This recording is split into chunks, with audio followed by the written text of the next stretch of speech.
আধুনিক সময়ে যুদ্ধক্ষেত্রে ড্রোনের ব্যবহার চোখে পড়ার মতো। ছোট একটি ড্রোন শত্রুপক্ষের অনেক বড় ক্ষতি করতে পারে। রাশিয়া ইউক্রেন যুদ্ধে ইরানের তৈরি কামিকাজি ড্রোন ব্যাপক আলোচনায় এসেছে। এই ড্রোনটি স্বল্প খরচে তৈরি করা যায়, কিন্তু এর ধ্বংস করার ক্ষমতা অনেক বেশি। এটিকে আত্মঘাতী ড্রোনও বলা হয়ে থাকে।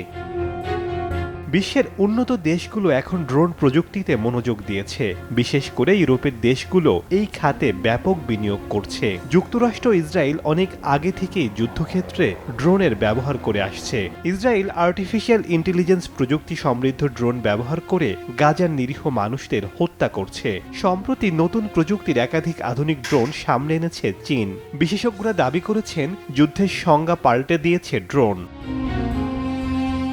যুদ্ধক্ষেত্র ছাড়াও কৃষিক্ষেত্রে জননিরাপত্তা উদ্ধার কাজে, ডেলিভারি, ফটোগ্রাফি, ম্যাপিং ও সার্ভে সহ বিভিন্ন কাজে ড্রোন ব্যবহার করা হচ্ছে। বিশ্লেষকরা বলছেন, মানুষের কল্যাণের চেয়ে মানুষের ক্ষতিতেই বেশি ব্যবহার হচ্ছে এই ড্রোন প্রযুক্তি। শেখ সাদি মার্জান, সময় সংবাদ।